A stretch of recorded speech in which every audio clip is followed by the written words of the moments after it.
My name's Alex, and I'm a junior studying wildlife biology at Northern Michigan University in Marquette.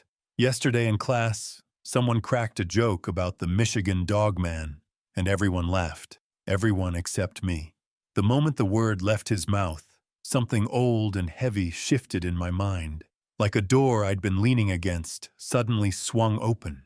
It's been 10 years since that evening at the old wooden bridge over Sturgeon River, somewhere west of Baraga. It took me years of therapy to bury those memories, to convince myself they were just trauma echoes, but I still get triggered every now and then. So I finally decided to write it all down. Maybe it'll help me to finally move on, or it might help someone else who thinks of going into these woods. I was 10 then, spending a late summer weekend at my grandfather's cabin just outside Baraga, tucked deep in the mixed hardwood and pine forests that run along the eastern edge of the Sturgeon River Valley. The land there is a patchwork of old logging roads, glacial hills, and low, marshy pockets where fog settles thick after sunset. His cabin sat on a slight rise overlooking all of it, surrounded by cedar, maple, and towering white pines. One of those old logging cabins, pine walls darkened by decades of smoke and oil, the air thick with the scent of gun oil, and Cedar Grandpa used to take me fishing on the river every evening after dinner.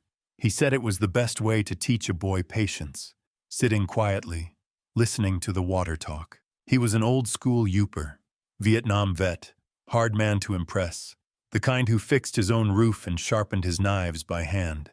He didn't smile much, but he didn't have to. When you were around him, you felt like the forest itself respected him.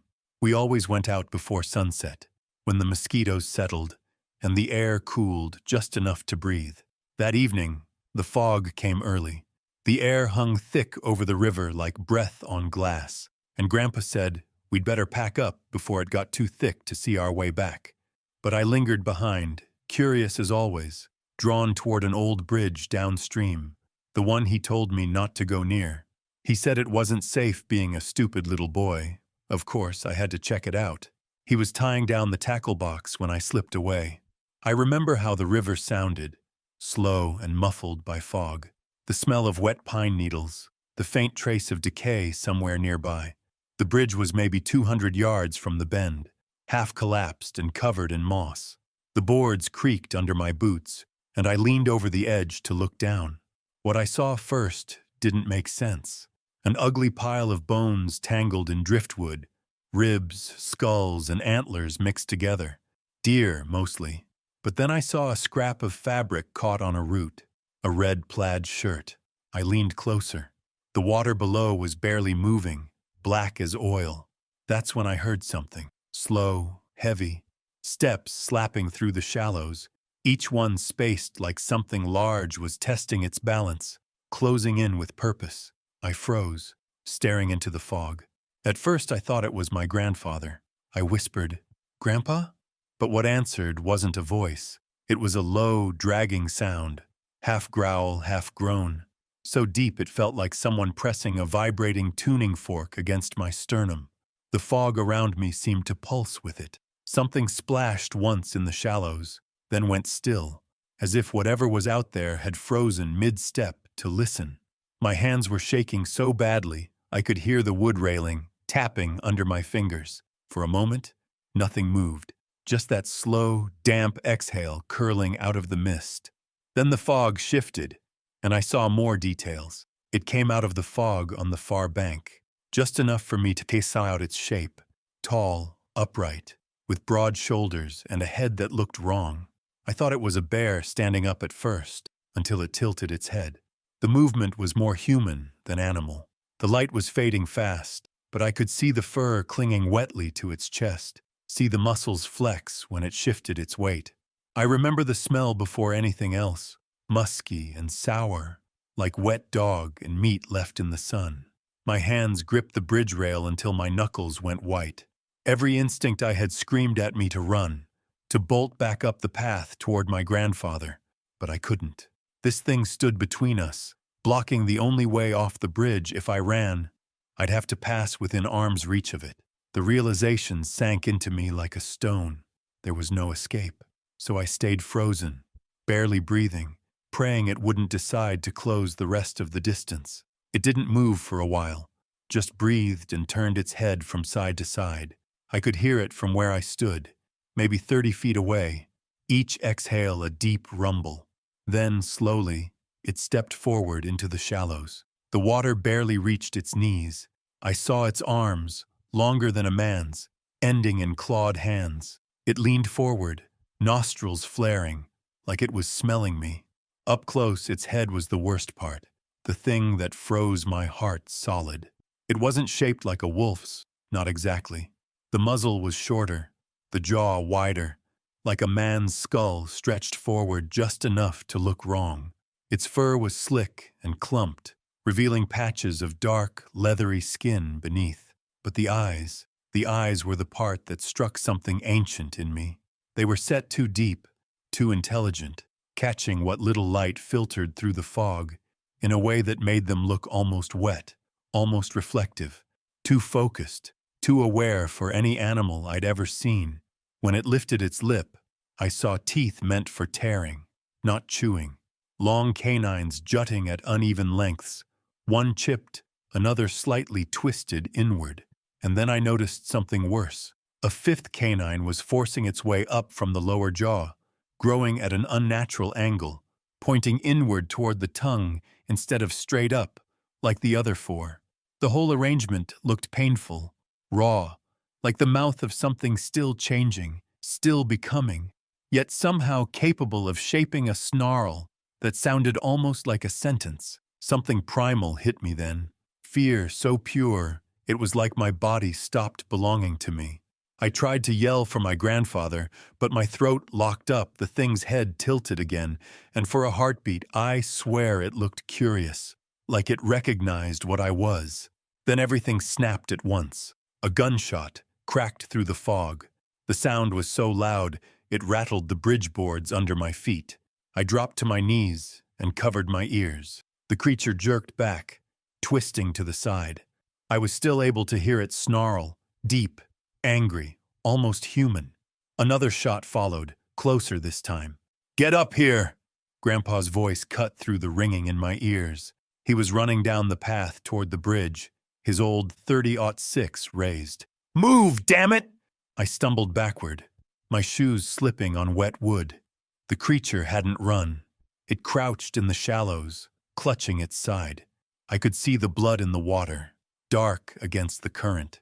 But even wounded, it didn't flee right away. Instead, it crouched low in the shallows, one hand braced against a rock, its chest heaving. A deep, rattling growl rolled out of it. Not a roar, more like a quiet threat. Its head swung slowly from me to the fog behind me, like it was trying to pinpoint where my grandfather's voice had come from. The muscles in its jaw twitched, lips peeling back again just enough to show those uneven canines as it sniffed the air, trying to make him out through the mist. Grandpa fired again. The bullet hit somewhere in its shoulder. It howled, a sound that was neither beast nor man. Then it turned and lurched toward the far bank, not with the clean, powerful stride it had before, but with a stagger that showed just how badly the bullets had hurt it.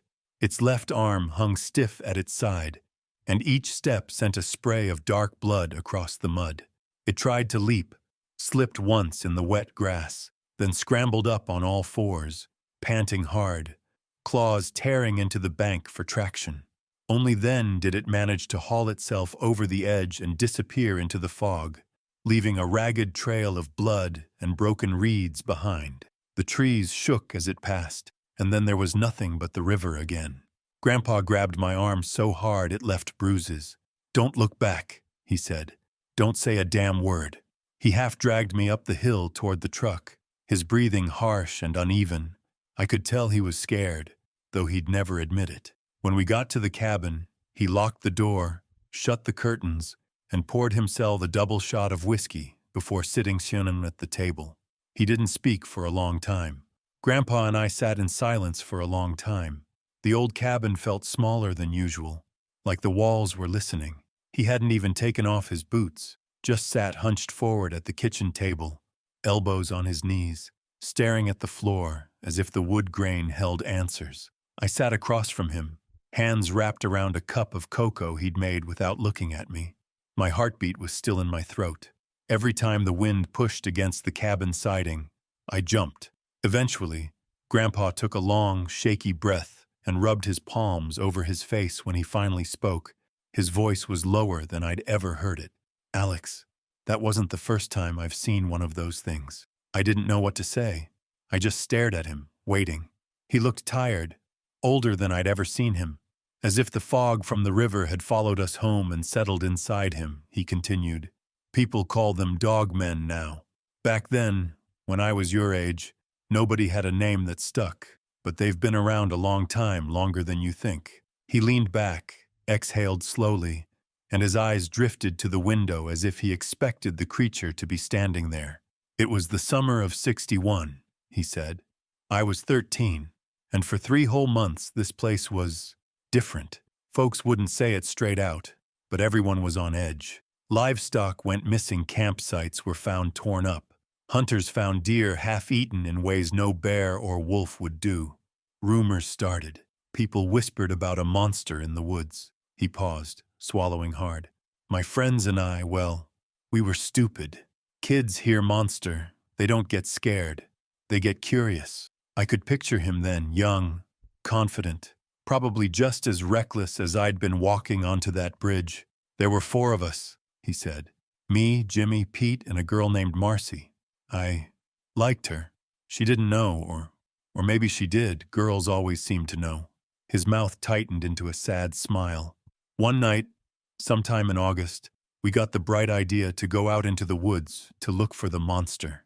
Thought we'd scare ourselves, maybe have a few beers, then brag about it the next day." He shook his head. "Stupid. Damn stupid." The cabin creaked as the wind pushed through the pines, and Grandpa's expression darkened. "We went into the woods with nothing but flashlights, no guns, not even a damn pocket knife. The grown-ups didn't know. We followed the creek north of town, thinking that's where we'd find tracks or whatever." He tapped the table lightly. "And we found them. Big prints, human-shaped but wrong. Toes were too long, heel too narrow." Jimmy laughed, saying Pete made them scare us, but Marcy didn't laugh. She kept asking if we should go back. Grandpa stared down at his hands. "I wish to God I'd listened to her." He cleared his throat and continued. "It came for us fast. No growl, no warning. 1 second, the woods were normal. Crickets, wind, the creek running. The next second, it was like someone flipped a switch. Everything went dead quiet. My stomach tightened. That's when we saw it," he said. "Standing between 2 birch trees, maybe 40 feet away. Tall, upright, eyes catching the flashlight beams, not glowing, just reflecting, like an animal adapted for night hunting." He rubbed the bridge of his nose, fighting to keep his composure while sifting through old, painful memories. Pete yelled and took off running immediately, crashing through the underbrush like a spooked deer.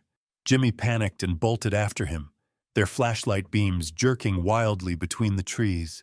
I grabbed Marcy's hand and pulled her with me, our feet slipping on damp moss as we tried to follow the boys. We didn't get 10 steps before the thing let out a roar and exploded toward us through the brush. I could hear branches snapping like dry bones under its weight, feel the vibration of its charge through the air as it closed the distance in seconds, far faster than anything that size should have been able to move. His voice broke slightly. We scrambled up a rocky rise trying to get to the old ranger trail. I didn't dare look back. I could hear it, the claws hitting stone, the panting, the way it exhaled like a person trying to catch their breath. He closed his eyes. Then Marcy tripped. The cabin went silent except for the ticking of the wood stove. When I turned around, she was already scrambling toward me, crying and screaming in pure terror.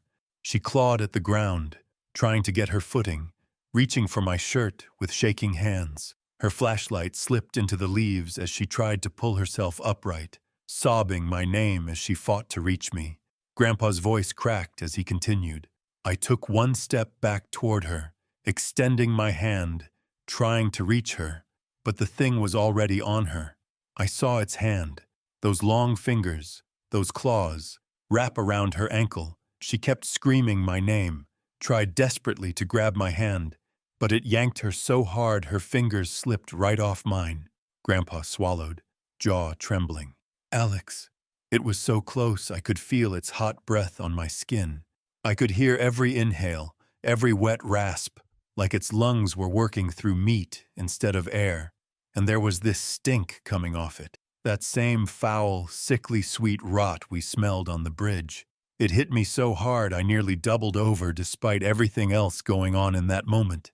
He wiped his eyes with the back of his hand, embarrassed, but not stopping. When I finally got home that night, Grandpa continued, voice trembling, my parents took one look at me and knew something terrible had happened. I was covered in dirt and pine needles, shaking like I'd been electrocuted. My mom kept asking where Marcy was, but every time I tried to answer, all that came out were sobs. He stared into the wood grain of the table as though watching it play out again. I told them everything, the whole truth. I didn't have the strength to lie, and God help me. A part of me hoped they'd say I imagined it. I was confused, but they didn't. They called Marcy's parents, and the sheriff. His voice tightened. Marcy's folks lived just 2 streets down. When they got there and realized she wasn't with us, her mother started screaming right there in our living room. Her father was shouting that we needed to go back into the woods, that she must still be out there, possibly hurt. He tried to drag me with him. My dad had to pull him off. Grandpa swallowed. The sheriff showed up minutes later. Big man, quiet man. He kept his tone calm, but I saw the sorrow in his eyes when he looked at me. A terrified kid who'd seen something he shouldn't have. He stopped Marcy's father from running into the woods, told him it was too dangerous to go in blind at night. He exhaled shakily. Then he took me aside, sat me down on our porch, told me to breathe, told me to tell him everything again, slowly, from the beginning. So I did. I told him the full truth, every detail. I thought he'd get angry, or accuse me of making it up, but he didn't. Grandpa's brow furrowed. No, Alex. He just sat there listening, with this look like he'd heard something like it before. He ran a hand down his face. When I finished, he didn't tell me I was crazy. He didn't call it a bear. He just said, all right, we'll handle it from here. And the way he said it, I knew he believed me. What happened afterward, that's the part I still don't like talking about.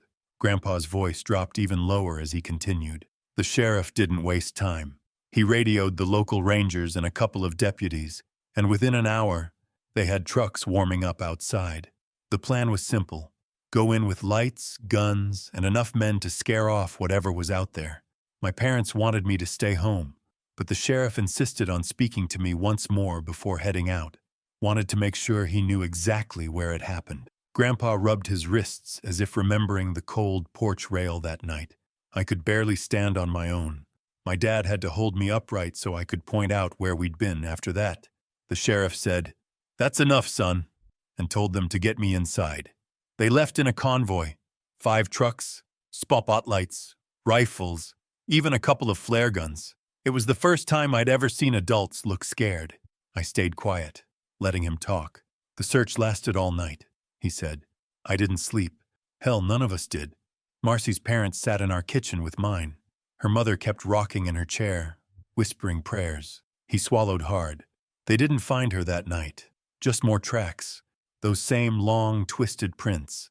And places where the brush was torn up like something big forced its way through. The next day, half the men in town joined in. Farmers, loggers, shopkeepers.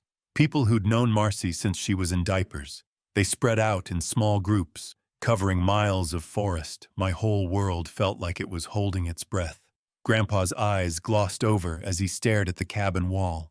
They found her in the afternoon, what was left of her. A long silence hung between us. I didn't push him, but after a while he kept going. I didn't see her myself. My dad made damn sure of that, but I heard enough. The sheriff came back looking like he'd aged 10 years. He told my parents privately, but I overheard some of it. They found her near the old fire break, clothes torn, body mangled, like something had eaten part of her. He took a slow, shaky breath. They said it looked like an animal attack, but no animal in these woods does that. Not like that. He wiped the corner of his eye. And the sheriff, he didn't question us again. Didn't doubt what we'd said. In fact, he warned the men to stay close together after dark, told folks to bring dogs and livestock inside for the next few weeks. Grandpa leaned back in his chair and closed his eyes. They never caught it, never even saw it again that summer. For a long time, over 10 years, nobody reported anything like it around here. Folks figured the search parties, the dogs, all that ruckus after Marcy's death must have scared it off, pushed it deeper into the woods or out of the county entirely. But people stayed scared until the first snow fell. Grandpa let out a long breath, the kind that seemed to drain the strength from his chest. When he finally spoke again, his voice was quieter, reflective, but carrying a weight that only decades could give. Life moved on after that, he said. Not because anyone forgot. You don't forget something like that. But people, they're good at pretending it's how they survive. I finished school, barely. I couldn't sit in a classroom for more than 10 minutes without thinking of the woods. After graduation, I enlisted. The Army shipped me off to Vietnam within a year. Figured war might beat the fear out of me, or at least drown out the memories. He gave a humorless laugh. It didn't, but it gave me something else. Discipline, patience, and a way to push down the parts of myself that kept replaying that night. When he looked up at me, the dim cabin light made the lines on his face seem deeper. When I came back home after the war, I didn't go back to town right away. Bought this cabin instead. Spent my nights on the porch with a rifle and a spotlight. Days walking the tree lines, following old trails, scouting creek beds. I wasn't looking for peace, Alex. I was hunting. For years, he said, I searched for that damn creature. I thought if I found it, if I killed it, maybe Marcy could rest. Maybe I could too. He paused, jaw tightening. But nothing, not a track, not a sound, just empty woods and my own damn thoughts. He leaned back and stared at the ceiling, as if he could still see the ghost of the past etched into the rafters. Then in 1974, it showed up again. 2 loggers saw something strange move across the cut road north of here, dropped their equipment, and refused to go back. A week later, some hunters found a deer carcass so torn up they burned it on the spot instead of packing it out. He shook his head. I knew it was the same kind of thing. Grandpa set his jaw and continued. I tracked it for 3 days. It was careful, smarter than any animal, always one step ahead. But by that time I knew these woods better than I knew myself. He swallowed. On the 3rd night, I found it drinking from a creek bed about a mile west of where we saw the one tonight. A heavy silence settled between us. I shot it. 3 times, 2 in the chest, 1 through the eye. It went down, twitched a few times, then died. He looked away, voice low. I should have felt something. Relief, justice. But all I felt was empty. He rubbed his hands together slowly, remembering. I dragged the body to a clearing and burned it. Sat there all night, making sure it was nothing but ash. Didn't tell a soul. Sheriff from 61 had passed by then. And everyone else, well, they didn't need to carry what I'd been carrying. Grandpa's eyes softened. Then I met your grandmother. She was the first thing in a long time that made me want to live instead of just existing. We settled in town. Started a family. I tried to forget the monster I killed in the woods. He looked toward the window again, though the night outside was still, and for a long time I thought I had. He rubbed his temples slowly before continuing. Voice weighted with something darker. Then, a few years ago, before your grandma got sick, another one of these things showed up around here. He shook his head. I didn't want to believe it at first. Thought maybe folks were just jumping at shadows, remembering old stories. But then I found tracks along the tree line behind the cabin. Same shape, same size. And that stink, he grimaced. That same foul rot those things always carry with them. He paused, looking pained. That's when I told your grandmother the truth. About 61. About Marcy. About the thing I killed in 74. I had kept it from her for decades, thinking it was the kind of burden a man should carry alone. His voice cracked. But when I told her, she didn't call me crazy. She didn't leave. She just took my hand and said, "Then you better make sure this one never hurts anyone." He blinked hard, eyes shining. So I did what I promised her. I went into the woods after it. A shiver crept up my spine. This was about 5 years back. I tracked it for days. It was hanging around that same damn bridge you wandered onto today. Almost like that spot draws them in. I caught sight of it just after dusk, standing near the riverbank. He clenched his jaw. I shot it twice. Good hits. It should have gone down. But this one, it bolted into the brush so fast I didn't have time to chamber another round. He exhaled through his nose, frustrated. I followed the blood trail for miles, but it vanished into the rocks near the ridgeline. And after that night, the thing didn't show up again. No tracks, no sightings, no torn deer, nothing. Like it packed up and moved on. He looked at me with a mixture of sorrow and guilt. These dogmen, they have a habit of disappearing when they meet strong resistance, and I figured my shots scared it off for good. His face twisted with guilt. So when you came to visit this summer, I thought the woods were safe again. I thought whatever was lurking around here had moved on long ago. I never would have taken you anywhere near that river if I'd known. He swallowed hard, voice breaking. Alex, I'm sorry. I put you in danger. I swore to myself, after what happened to Marcy, that I'd never let something like that happen again. And tonight, his breath hitched. Tonight, I damn near failed you. He leaned forward and took my hand again, his grip firm, despite the tremor running through it. Please, he whispered, barely audible. Forgive me. I didn't know what to say. I just nodded. And for a moment, he looked like the man I'd always known. Strong, unshakable, but underneath it, something was breaking. I left the cabin the next morning. Grandpa insisted on walking me to my dad's truck, but neither of us said much. When I pulled away, he stood there on the gravel road, one hand raised, the other gripping that old rifle a little too tightly. I didn't know it then, but it would be the last time I ever saw him. For a few weeks, everything was normal. Grandpa didn't call, but that wasn't unusual. He wasn't much of a phone guy. Then, on a Thursday evening in late September 2015, we received news that Grandpa was missing. According to the sheriff, he hadn't been seen in town for almost a month. The cabin was found empty during a welfare check. His truck was still there. The door was unlocked, rifle gone. A half-finished cup of coffee sitting on the counter. No sign of a struggle, no tracks, no blood. Search teams scoured the woods for a week. They found nothing. My parents sold the cabin before winter that year. Said there was no point in keeping it. They just wanted closure and were more concerned about their mortgage than anything else. They had no idea about dogmen and all that stuff. But I know better. Grandpa wasn't confused. He didn't wander. He went after it. The dogman we saw on the bridge, but this time, the damn thing must have gotten him. Even if you think I'm full of shit, even if you write this all off as trauma, superstition, or a tall tale spun by a scared kid turned into a grieving adult, I know the truth about who he was. My grandpa was a hero. He put his life on the line more than once to protect innocent people from horrible things they don't even know exist. He fought monsters that should never have walked this earth, and he faced them alone because no one else would. And in the end, he paid the ultimate price for it.